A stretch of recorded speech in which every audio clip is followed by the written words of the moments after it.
E as dúvidas surgindo, como é que o Espírito Santo de Deus podia estar orientando essa organização se essas mudanças que ela sempre fez ao longo da história dela levava até mesmo às mortes. Se ela dizia que ver esse escravo, essa classe de pessoas ungidas por Deus, escrevendo aquelas publicações, como é que se essa classe escrevia coisas erradas, que levavam pessoas à morte, como é que essa classe podia ser orientada, aqueles ungidos lá em Brooklyn, na época, e hoje ainda estão lá nos Estados Unidos, são 8, na época, lá em 1980, até 1980 eram 17. Como é que o Espírito Santo podia guiar essas pessoas e levar ao erro de óbitos, levava a óbitos, à morte. Então eram questionamentos muito sérios. Como é que a pessoa não pode ter uma crise de consciência, não pode se questionar diante de tais erros crassos, erros graves, que mexiam com a vida das pessoas, ainda hoje mexem, esses erros continuam mexendo. E os incentivos, fora tudo isso, além das especulações proféticas, tudo isso daí, proibiram vacinas em 1921 até começo da década de 50, fora transplantes, acabamos de falar do serviço civil alternativo, mas ela proibiu frações do sangue, ela ainda mexe nessa questão das frações de sangue, que devia ser uma coisa de consciência apenas, ela se meteu na vida das pessoas, transfusões de sangue, ela ainda continua a proibir gente morrendo pelo mundo. Então a organização, das Testemunhas de Jeová, ela faz um desserviço a si própria, porque ela vai muito além do que a Bíblia diz. E a Bíblia diz que nós não podemos ir além do que está nas Escrituras. Então isso tudo, durante 20 anos, começou a mexer muito com a minha postura, o meu comportamento, e eu tive que tomar uma atitude. No ano de 1998, eu estava fazendo um discurso de 15 minutos na Escola do Ministério Teocrático, a reunião que se dava às quintas-feiras aqui em Fortaleza, neste Salão do Reino, que eu mencionei no início desse vídeo, e eu falava sobre as perseguições que os cristãos, Testemunhas de Jeová, haviam sofrido. Citava Malawi, ou Malawi, como as Testemunhas de Jeová às vezes pronunciavam, Malawi, a pronúncia correta. Então, o que é que acontece? Eu citava o que tinha acontecido ali, naquele continente. E na África, neste lugar, em Malawi, os cristãos Testemunhas de Jeová, conforme era a interpretação da organização, aqueles cristãos submetidos à organização, eles não podiam ter um cartãozinho do único partido político do local. Aí, página 674 do Proclamadores, 674 do livro Proclamadores, perseguições, jovens que, enfim, sofriam agruras. E a organização dizia que eles sofriam por motivo de consciência. Eles eram neutros politicamente. Enquanto isso, lá no México, havia uma orientação para que os irmãos Testemunhas de Jeová, os cristãos Testemunhas de Jeová, conforme se entendia, eles poderiam ter, sim, o certificado de reservista. Havia até suborno de autoridades. Isso é relatado no livro Crise de Consciência, de Raymond Friends. Aliás, foi no ano de 98, eu comecei a ler esse livro em fevereiro, janeiro para fevereiro, e foram muitas as descobertas. Raymond Friends, ele é ex-membro do corpo governante. Vocês estão vendo aqui a foto dele. Foi um grande amigo meu. E como eu já vinha com muitas dúvidas, eu simplesmente comecei a ler e liguei para o meu cunhado, o William, que também era ancião na época, diante de tantas dúvidas, a gente estava acumulando muita coisa, e aí a gente pediu os livros para saber se Raymond Friends havia saído por esses motivos, né? Quais os motivos? Era um membro do corpo governante, ele escrevia artigos de A Sentinela, ele escrevia publicações, ele participou da enciclopédia bíblica Ajuda ao Entendimento da Bíblia, que foi um grande projeto. Ele foi o coordenador de todo o projeto. Ele era sobrinho do 4º presidente da organização Torre de Vigia, Frederick Friends, e ele foi membro do corpo governante depois de ter sido missionário, superintendente de circuito, pioneiro, enfim. Ele trabalhou, serviu a organização de todo o coração, com toda a fé que ele tinha, durante 40 anos, e havia sido tudo que ele podia ser naquela subcultura religiosa TJ, Testemunho de Jeová. E o que é que acontece? Quando um homem desse escreve, você tem que saber o que ele escreveu, porque ele tem muita informação. E eu estava lendo o livro lá em janeiro para fevereiro de 98, com essas dúvidas todas e tudo aquilo acontecendo, e resolvi traduzir o livro oficialmente aqui para o Brasil, e liguei para ele. E liguei, conversamos muito, eu fiz uma grande amizade com ele, sempre nos correspondíamos por e-mail.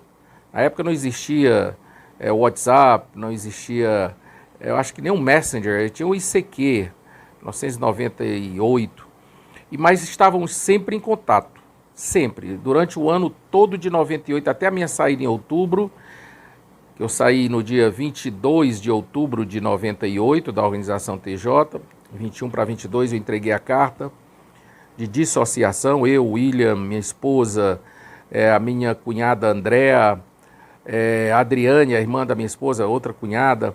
Então eram pessoas que, junto com a gente, 11 pessoas na época saíram, estavam, além de decepcionadas, desapontadas, elas estavam convencidas, como até hoje estou, que aquela organização não era de Deus, não é de Deus, nunca foi. Essa organização da Testemunho de Jeová, que diz ser o canal de comunicação dele aqui na Terra hoje, essa organização que diz que não importa o quanto você lê a Bíblia, se não estiver lá dentro não adianta, você não vai entender a Bíblia, o conhecimento só vem através dela, organização. Essa organização, estou revisando aqui o que eu acabei de falar, que condenou transplantes de órgãos, dizendo que era canibalismo de 68 a 80, que fez as especulações proféticas de 1914, 1925, 75, enfim. Essa organização não é de Deus, não podia ser. E aí quando eu comecei a conversar com Raymond Friends, e ele me contar como eram as reuniões do corpo governante, que às vezes, a maioria das vezes nem usavam a Bíblia, aqueles homens nem usavam a Bíblia, se vinha alguma coisa contra a tradição de ensinos, aquilo era automaticamente descartado, não se dava mais importância. Aí eu comecei a tirar a venda dos olhos. E em outubro, há exatos 22 anos, eu saí da organização com a minha família imediata, esposa e filhos. E nunca mais fui ao Salão do Reino, nem desejo ir jamais. E foram, posso confessar isso aqui nesse vídeo, de lá para cá os melhores anos que eu tive na minha vida em relação à espiritualidade, em relação à minha religiosidade. Existem as diferenças aí que vocês vão ler pelos Googles da vida. Sempre estou muito feliz por essa decisão. Tinha mais certeza dela no dia que fiz do que tive no dia que me batizei. E sempre digo para as pessoas, pesquisem, questionem, mas vão atrás, vão conferir cada revista, se aquilo ali é a organização de si mesmo, para não sair de qualquer jeito, porque você vai enfrentar sérias consequências, como eu já falei, em relação à desassociação ou dissociação ou desassociação, é tudo a mesma coisa o tratamento. Você não vai ter mais contato com as pessoas, com entes queridos seus. A organização, ela programou mentes. As pessoas têm uma programação mental que faz com que elas passem a agir como pessoas deselegantes, desamorosas, anticristãs, não falando com aqueles membros da família mais achegados.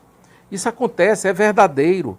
Ela tem uma tática intimidatória, ela diz que a organização diz assim, olha, Se você, TJ, fiel aqui, membro daqui, já batizado, sair, você vai morrer no Armagedon, você vai ter suas orações não ouvidas pelo Altíssimo Deus, Jeová, você vai perder todos os seus amigos. Essa ameaça é verdadeira. As outras são falsas. Não existem, são infundadas. Esses medos aqui, de perder a vida no Armagedon, não ir para o novo mundo, as orações não serem ouvidas, essas coisas bobas aí, essas ameaças bobas, elas são medos infundados. Né? Você não pode pensar que isso vai acontecer. Você, testemunho de Jeová, ou você que está saindo, ou que já saiu ainda tem alguma dúvida. Mas esse medo aqui existe mesmo. Ela ameaça e ela cumpre a promessa. Você vai perder todos os seus amigos de longas datas, amigos organizacionais e amigos condicionados, né? Ao sistema de crenças, ao rosário de regras e normas da organização. Se você sair, eles não vão mais falar com você. Isso é verdade. Uma testemunha de Jeová fiel não vai falar com você, a menos que ela seja desobediente, rebelde, já esteja até em rota de colisão com os ensinos da organização. Porque se ela for fiel, ela não fala. Que essa é a regra. Não é uma orientação, não é a recomendação, é a regra. Não fale com desassociado.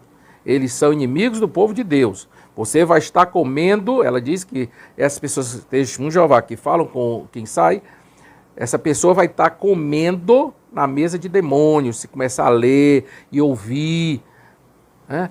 Quem saiu. São táticas intimidatórias muito fortes. Por quê? Porque a testemunha de Jeová começa a ter medo, sentir culpas infundadas, todas essas são infundadas. Esses medos de que você vai morrer porque está dando ouvidos a pessoas que saíram. É o controle de informação funcionando a todo vapor. Mas é isso. Conheci Raymond Friends, traduzi os livros e escrevi com William um outro livro que vai aparecer aí na tela, A Verdade sobre as Testemunhas de Jeová. Nós vamos fazer mais vídeos falando dos capítulos desse livro. Está sendo gravado um audiobook desse livro para disponibilizar na internet gratuitamente. Então vocês vão ter acesso ao livro falado. Alguns não têm tempo de ler, nem querem adquirir o livro. Estou usando aqui até o termo que a organização usa para vender, né? Vender o livro. Mas de fato é adquirir, mesmo com preço de custo, não. Você vai poder ter o áudio gratuitamente. Nós já temos uma página que está sendo reformulada agora, provavelmente até janeiro de 2021. Até janeiro eu e o William, nós estamos reformulando a página, atualizando, testemunha.com.br, que já está no ar desde 1998 para 99. Nós temos os livros Crise de Consciência e Em Busca da Liberdade Cristã, que também estamos tentando ver com a guardiã dos direitos autorais nos Estados Unidos para nós colocarmos a nova tradução aqui no Brasil. Isso é uma coisa que está sendo estudada ainda, nós não temos certeza se vamos conseguir lançar a nova versão, que inclui inclusive até uma parte da vida dessa guardiã, a Débora, americana. E nós estamos vendo, obviamente, outros projetos, mas dois que certamente vão acontecer, se Deus quiser, primeiro o projeto do audiobook. O audiobook que está sendo gravado por um amigo, que tem uma voz muito boa. Ele vai gravar esse livro e nós vamos disponibilizar gratuitamente na internet. E o segundo projeto é a reformulação, a reforma, né, da página testemunha.com.br. E, obviamente, nós vamos lançar alguns vídeos aqui para a internet, para que você acesse e nós, William e eu, nós vamos comentar os capítulos desse livro. Vamos dar, assim como se diz, um pouquinho de spoiler, né, para essa gravação dos capítulos que estão alistados no livro e em que nós exploramos todas essas questões. Os erros da organização, as contradições, mostrando para as pessoas a natureza inconstante desses ensinos e o perigo, muitas vezes, que você se encontra por seguir orientações de homens. E mais importante ainda, como você pode evitar, você, testemunho de Jeová, mudar a sua vida, às vezes a sua vida acadêmica, a sua vida comercial, profissional. Por quê? Porque a organização está dizendo, não faça faculdade, não vá, o tempo está no fim, dedique-se à organização, não vá para nenhum projeto comercial, porque logo mais o reino de Deus está às portas. E nessa toada, muita gente deixou de fazer muita coisa na vida.